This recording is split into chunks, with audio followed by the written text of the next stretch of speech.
Video begins with a side-by-side Zoom call with Lachi and Haben. What was I saying? You were talking about high heels and walking with your cane. I'm always talking about high heels and walking with a cane. Animated silhouette of a woman walking with bright red heels. Zoom out to full silhouette, red cane, and confident pose.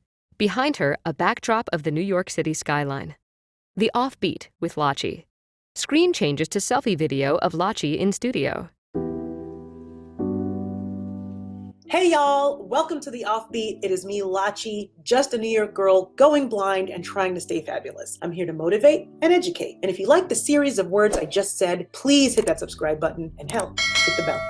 So today I want to talk about ableism, but before we get into it, I want to describe how I look. I'm a black girl with long black wavy hair, fully done makeup with cute mink lashes. I'm wearing big golden hoop earrings, a gold necklace with a music charm, and an Alana Soul blue blouse from Smart Adaptive Clothing. Smart Adaptive makes clothing for folks with disabilities who are here to be independent, professional, and feel and look amazing. So what's all this talk about ableism? Really? Another ism? Yes, ableism. It is real, it exists. Let's list off a few things that people do and say that are ableist without even realizing it. I'll start. Oh my God, she's blind. If she can do it, you can do it too. Or I don't have a disability, so I'm able-bodied. The only real disability is having a bad attitude. I know a doctor that can fix what you've got. Oh, is your friend blind? What's wrong with her? Does she need help? No, sweetie, you need help. You are being ableist. Doing things like not speaking directly to a disabled person, assuming a disabled person can't do everyday tasks, pedantizing that you know the cure and that they haven't figured it out yet. A lot of folks may think this is not ableist and that it is actually positive and helpful to the community, but it's actually harmful. It's okay if you didn't know, but now you do, so stop doing it. Okay, I am proud to have a disability. Because of my disability, I've got so many amazing opportunities and most importantly, been able to really celebrate myself and every part of who I am unapologetically. Now, speaking of celebrating amazing folks with disabilities, I want to show y'all something that I'm really excited about. Look, let me show you right now. Here, I want to showcase this amazing painting called Shine by Clara Woods. She's a 14-year-old painter, artist, and model from Italy, stroke survivor who does not speak, but her voice is through her family. She painted this. The painting is of a blood orange sun with yellow outline. Purple waves seep in from the top and dark blue waves seep in from the bottom. While the painting is called Shine and you're quickly drawn to the sun, I can also see an interpretation of an eye outlined with light, seeing beyond the darkness. Thank you so much, Clara. I'm really honored to know you and to support your work. If you want to learn more about Clara Woods and her art, find her link in the description. And with that, I'm really excited to announce my next special guest, Haben Girma. Haben has been a powerhouse for disability justice, social change, and civil rights. She wrote an amazing book. Cover of Haben Girma's book flies in. A side profile of Haben in a blue short-sleeved top, gazing out at what is ahead of her. Chronicling her journey as a deaf-blind woman conquering Harvard Law. I had the pleasure of reading her novel and I was like, okay, we got another black, blind female out here doing big things. I've been calling her my twin if I graduated Harvard and wrote a best-selling novel. All right, folks, without further ado, my conversation with Haben Girma. Screen changes back to Zoom interview with Lachi and Haben. Hi, Haben. I am so excited to have you on The Offbeat. This has been a long time coming. You are my twin. If I was able to get a Harvard education and write a best-selling book. So happy to have you. How are you today? I'm doing well. Now I'm full of questions. Why are you not able to write a best-selling book? Who said you can't write a best-selling book? Whoever said that is lying. Wow. All right, folks. You've heard it from Haben herself. I am now tasked to write a best-selling book. So I am going to go ahead and hire Haben as a ghostwriter to go ahead and do that for me.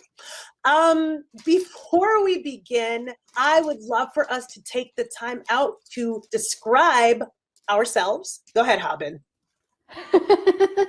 Haben speaking. I do not work as a ghostwriter. I believe Lachi is talented enough to write a book herself. And if Lachi, you want to partner with another writer to do that project, you can absolutely can. So visual description. I'm sitting in my living room on a sofa, white wall behind me, plants probably visible, maybe not, and my hair is in a side ponytail. I am a Black woman. My family is from Eritrea and Ethiopia. I love that. I love that. Yes, yes, yes, yes. I will do what I can to make sure I get that book done, because I too am a Black female, daughter of immigrants from Nigeria. I have long black wavy hair. I am wearing a black and gold shirt, and behind me is a painting from the lovely Clara Woods that is a picture of a sun. It says shine. So very excited to be here today with you, Haben. So let's start right from the top. I want to talk about exactly how we're communicating, because Haben is actually a deaf-blind woman. Haben, why don't you inform us of how this communication is happening? You'll be better able to describe it.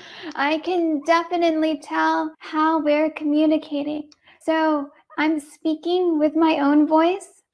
There's so many different ways to have a voice. There's signing, there's typing, there's using assistive devices. And it's important to value that there are many different voices out there. We need to make an effort to value all voices. For receiving information, I'm using a Braille computer and I'm holding it up. There's Braille dots along the bottom. There are many different kinds of Braille computers, and this is one of them. And I have a typist listening in, typing what's being said. I'm reading it in Braille and responding by voice. So there's a bit of a delay between when you speak and when I respond, because the communication is still coming through. I like that you point out there are so many different ways to communicate, and it doesn't hinder us from being able to have deep, meaningful conversations, from people being heard, from people speaking, and from people being received. It's all about the intent of wanting to hear what the other side is saying. And there's no barrier that can keep us from communicating. So, because you know I'm a fangirl out here. So very exciting that we're able to make this happen. There are terrible barriers out there that could keep us from communicating, like racism that says certain voices, like Black voices, are not as valuable, or sexism that says high registered voices are not valuable. And then there's ableism. A lot of deaf voices are ignored because ableism teaches so many people to ignore disabled voices or deaf voices. You know, you bring up a good point. It's actually one of the questions I wanted to ask you. So you are what I would consider a triple threat. You're multi-marginalized in the best of ways. You are an immigrant, a Black female that has a disability. My question to you is, while we do have to face ableism, we do have to face sexism, and we do have to face racism, which of the three gives you the toughest obstacles that you have to overcome? Or is it just so intertwined and just so mixed together that you can't even separate it? Let's say, for instance, you have to deal with ableism racism or sexism ableism.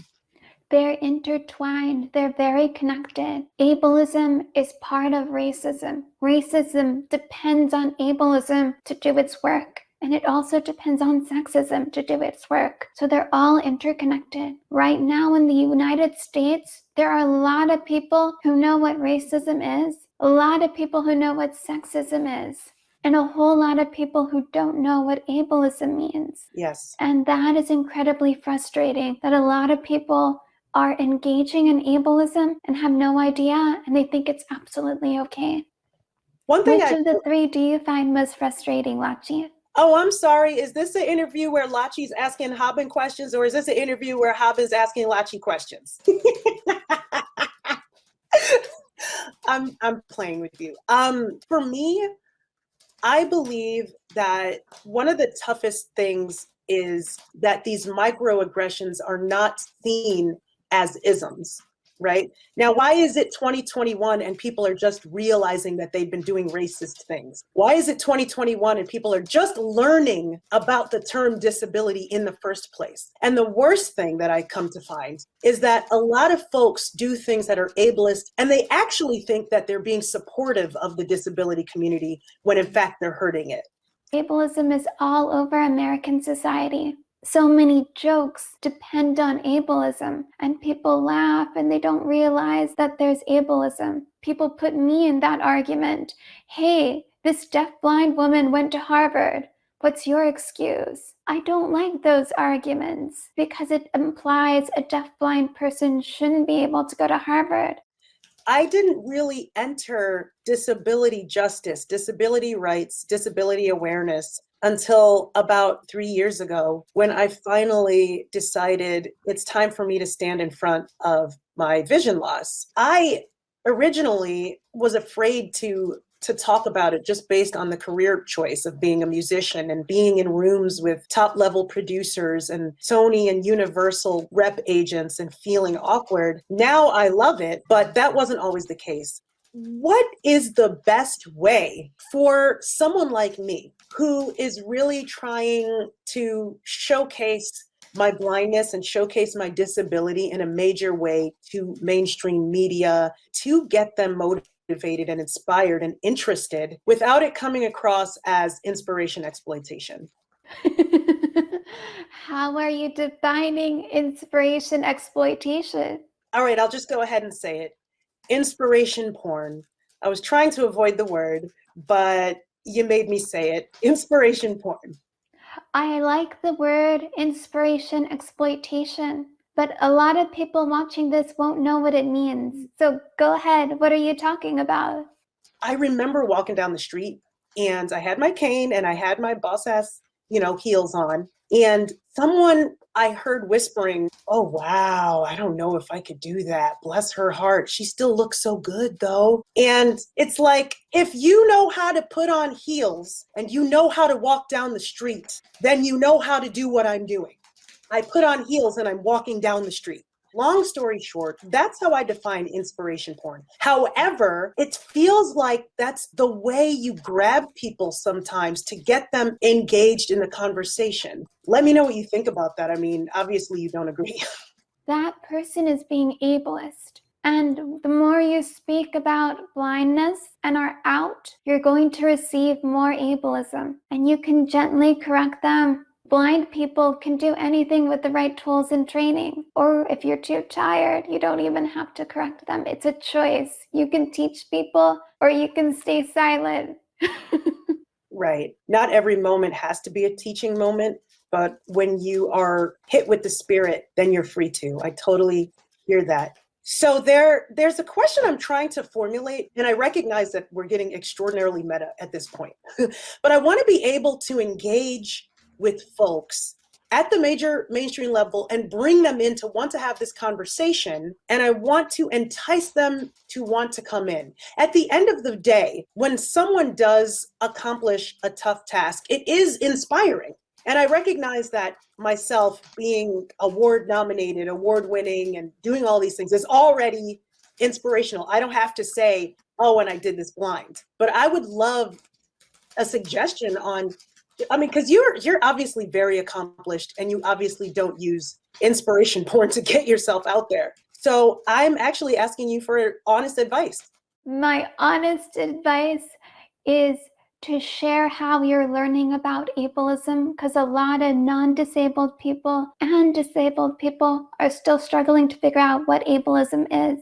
So show your journey of how you are identifying ableism in your world. Point it out to people so they could learn themselves. All right, let's brighten things up just a little bit. So you are a daughter of immigrants. You yourself are an immigrant, I believe.